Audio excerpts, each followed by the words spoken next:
Hello दोस्तों, नमस्कार, सत श्री अकाल। आप सभी का मेरे इस यूट्यूब चैनल में एक बार फिर से बहुत बहुत स्वागत है। आप अपना प्यार इसी तरीके से दिखाते रहिए। आपके बहुत अच्छे रिस्पॉन्स आ रहे हैं और मुझे काफ़ी खुशी हो रही है ये देख करके। इसी के साथ मैं अपने कंटेंट को लगातार और अच्छे बनाने की पूरी कोशिश करूँगा और अभी कर रहा हूँ। इसी के साथ अगले संस्करण में आज हम ये बात करेंगे कि एज ए स्टूडेंट मैं राजेंद्र नगर में रहता हूँ, तो मुझे मेरी नज़र एक बहुत ही अच्छे टॉपिक पे पड़ी कि राजेंद्र नगर को लेकर के बच्चों के दिमाग में एक बहुत बड़ी कन्फ्यूज़न होती है।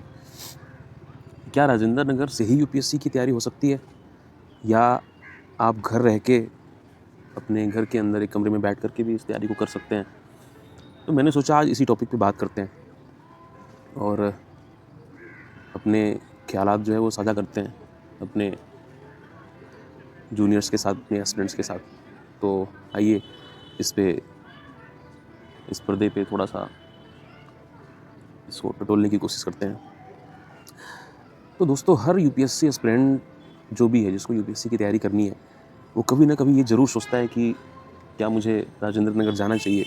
और ख़ासकर ये उस तबके की कहानी है कि जो फाइनेंशियली वो इतने साउंड नहीं होते हैं, घर से वीक होते हैं, बैकग्राउंड बहुत अच्छी नहीं होती है, तो उन्हें ये ज़्यादा उनके दिमाग में चीज़ें बार बार आती हैं कि राजेंद्र नगर जाना, राजेंद्र नगर में रहना, यहाँ के एक्सपेंसेस ये सच में वर्थ हैं या नहीं है, सिर्फ हाइप है।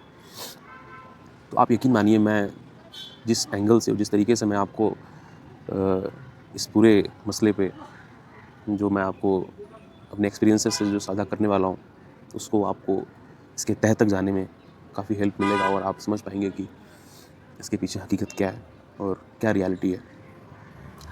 दोस्तों, मैं आपको बताना चाहूँगा कि ओल्ड राजेंद्र नगर जो है वो एक ऐसी जगह है, ऐसा प्लेस है जहाँ पे आपको पार्क से लेकर के, रेस्टोरेंट से लेकर के, खाने वाली मेस से लेकर के, रूम के कोने कोने तक, लाइब्रेरी के कोने कोने तक, यहाँ पे आपको हर बच्चा आपको पढ़ाई की बातें करता मिलेगा, आपको पढ़ाई के डिस्कशंस करते मिलेंगे, बच्चे पढ़ते मिलेंगे। अभी मैं पार्क में बैठा हूँ, अभी मैं थोड़ी देर में आपको पार्क के कुछ विजुअल्स भी दिखाऊंगा, शेयर करूँगा, जिसमें आपको बच्चे बुक्स लेकर के बैठे पढ़ते मिलेंगे। यहाँ बच्चों के ना माँ बाप हैं, ना कोई देख रेख करने वाला है, ना कोई डिसिप्लिन सिखाने वाला है। लेकिन आप यकीन मानिए कि यहाँ पे हर बच्चा हर जगहों पे बैठ के, चाहे वो कॉफ़ी पी रहा है, फ्रेंड सर्कल में पढ़ाई की बात हो रही है, न्यूज़ की बात हो रही है, क्या अपडेटेड करंट अफेयर्स पढ़ा जाए, मार्केट में क्या चल रहा है, हर कोने में यही माहौल है। यहाँ का जो एनर्जी का लेवल मैंने जो देखा, मैं जो रियलाइज़ कर पाया, जिस तरीके की एनर्जी है, वो आपको ये अनुभूति इस चीज़ की करा देगी कि ये पूरा शहर सिर्फ एग्ज़ाम के लिए बना है और एग्ज़ाम ओरिएंटेड लोग यहाँ पे रहते हैं। यकीन मानिए, अगर आप यहाँ रहते हैं तो मेरी बात से अपने आप को आपको रिलेट कर पाएंगे। और अगर आप बाहर रहते हैं, अगर आपको आना है, तो आप इसी तरीके से इस चीज़ को सोचेंगे कि आपको ऐसा लगेगा कि आप किसी ऐसी जगह पे आए हुए हैं जहाँ पे सिर्फ किताबें, आसपास में पढ़ाई की चीज़ें। हाँ, कुछ लोग हैं जो माहौल को गंदा करते हैं, ज़रूर करते हैं, हर जगह की चीज़ें। आप यहाँ इंडिया में हुई टॉप कॉलेजेस में चले जाइए, या फॉरेन में चले जाइए, हार्वर्ड में चले जाइए, आपको ऐसे लोग हर जगह मिलेंगे। लेकिन मैं एक पॉजिटिव एस्पेक्ट की बात कर रहा हूँ कि आप अगर सही माइंडसेट के साथ आप यहाँ पे आएँ, अगर आपके कलीग्स अच्छे हैं, आपके फ्रेंड्स अच्छे हैं, आपका खुद का जो व्यवहार है वो अच्छा है, पॉजिटिव है, तो आपको यहाँ पे हर कोने में, हर जगह पे बैठे हुए अच्छे लोग मिलेंगे, अच्छे अच्छे टॉपिक्स पे डिस्कस करते हुए लोग मिलेंगे। तो बात ये आती है कि क्या राजेंद्र नगर आने से जो फ़ायदा है इस प्रिपरेशन में, वो क्या होने वाला है? तो मेरा जवाब होगा हाँ। अगर आप यहाँ आते हैं, जो भी बच्चे आते हैं, उनके साथ जो सबसे बड़ा उनके लिए जो फ़ायदा और उनके लिए सबसे अच्छी चीज़ जो होती है, वो ये है कि आप यहाँ पे हाईली मोटिवेटेड रहते हो, जो आपको किसी और जगह पे, घर पे या माँ बाप के बीच में या कहीं और आप इस क्राउड से बाहर रहते हो, तो आपको वो मोटिवेशन महसूस नहीं होता है जो आपको इस बाज़ार में, इस मार्केट में, बड़े बाज़ार मार्ग में यहाँ पे रहने से जो आपको फ़ील होता है। साथ ही साथ आपको जो गाइडेंस मिलता है वो आपको सिर्फ यही मिल सकता है। आपको हर दिन नए सीनियर्स मिलते हैं, आपको मेंटोर जो हैं वो मिलते हैं, सीनियर्स आपके आसपास में मिलेंगे जो जिन्होंने एक बार मेंस दिया है, 2 बार दिया है, इंटरव्यू रिटर्न लोग हैं।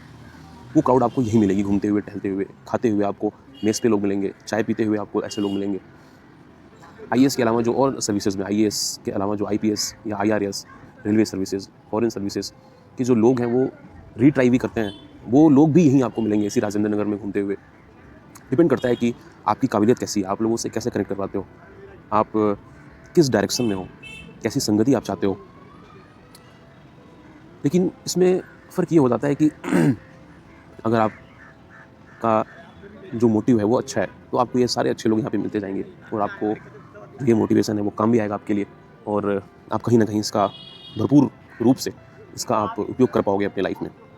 दोस्तों, हर साल इस राजेंद्र नगर में हज़ारों लाखों की संख्या में बच्चे आते हैं, पर सिलेक्ट इसमें से कुछ ही होते हैं। क्यों, क्या कारण है इसके पीछे? क्योंकि ओआरएन जो है वो जगह नहीं है, वो एक माइंडसेट है। मैं ऐसा कि आपके आसपास के हर लोग एक जैसे सोचते हैं, एक गोल पे काम करते हैं, एक तरीके की सोच रखते हैं, तो आपके लिए एक ये माइंडसेट का काम करता है। अगर आप सिर्फ डिसिप्लिन्ड हो, अगर आपने सारी इन्फॉर्मेशन कलेक्ट कर रखी है और आपके अंदर डिसिप्लिन है, हाईली डिसिप्लिन्ड हो, तो आप घर से रह करके, कमरे में रह करके बिल्कुल कर सकते हो। लेकिन ऐसा देखने में आया है कि जो ह्यूमन नेचर है वो बहुत डिसिप्लिन में रहना पसंद नहीं करता है। बहुत कंचित लोग ही हैं ऐसे कि जो डिसिप्लिन में रह के, मोटिवेटेड रह करके, बिना मोरल डाउन किए हुए और इस लंबी जर्नी को पार कर लेते हैं और सफलता पा लेते हैं। तो यूपीएससी को जो है वो ये फ़र्क नहीं पड़ता बिल्कुल भी कि आपने तैयारी कहाँ से की थी, आप राजेंद्र नगर रहे थे कि नहीं रहे थे, क्योंकि ये यूपीएससी को निकालने की कोई क्राइटेरिया तो है नहीं। तो आप तैयारी कहाँ से किए थे, आपने बुक्स और नोट्स कौन से कोचिंग के पढ़े थे, कौन से कोचिंग आपने एडमिशन लिया था, यूपीएससी को इन चीज़ों से कोई फ़र्क नहीं पड़ता है। अगर आप सही डायरेक्शन में मोटिवेटेड रह करके और बिना किसी डाइवर्जन के अगर आपने तैयारी करी है तो आप रिज़ल्ट लेकर के आ सकते हो। बहुत सारे टॉपर्स हैं जो पास्ट में आपको मिलेंगे, जिनमें से सुकृति शर्मा, टीना डाबी, इन लोगों के बारे में जितनी इन्फॉर्मेशन अवेलेबल है उनसे पता लगती है कि ये इन लोगों ने सेल्फ स्टडी करी थी, घर रह करके पढ़ाई करी थी। हकीकत क्या है ये तो शायद आपको कोई ना बता पाए इनके अलावा। कई बार चीज़ें कैमरे पे आने के बाद फैसिनेटिंग हो जाती हैं, उसको बढ़ा चढ़ा करके भी बताया जाता है, लेकिन जो क्लियर इन्फॉर्मेशन है उस आधार पे इन लोगों ने सेल्फ स्टडी करा था और इनके अच्छे रैंक भी आए हैं। तो दोस्तों, हम इस कंक्लूजन पे ये पहुंच सकते हैं कि अगर आप अपनी तैयारी को घर से कर रहे हैं, अगर आप ओआरएन नहीं आ सकते हैं, आप नहीं आए हुए हैं, आना चाहते हैं, तो इस चीज़ का आप अपने मन में गिल्ट बिल्कुल मत रखिए। जहाँ फोकस है, जहाँ आपकी डिसिप्लिन है, जहाँ आप मोटिवेटेड रह सकते हो, वही आपका ओल्ड राजेंद्र नगर है। कंसिस्टेंसी जहाँ आप बना के रह सकते हो, वहीं आपका सक्सेस है। तो अगर आपको ये वीडियो पसंद आए, आपको अच्छी लगे, तो आप इसको लाइक करिए, सब्सक्राइब करिए और हमारी वीडियो को शेयर करिए। अगले स्टोरी में फिर से एक नए मोटिवेशन के साथ इसी चैनल पे मैं आपसे फिर मिलूँगा।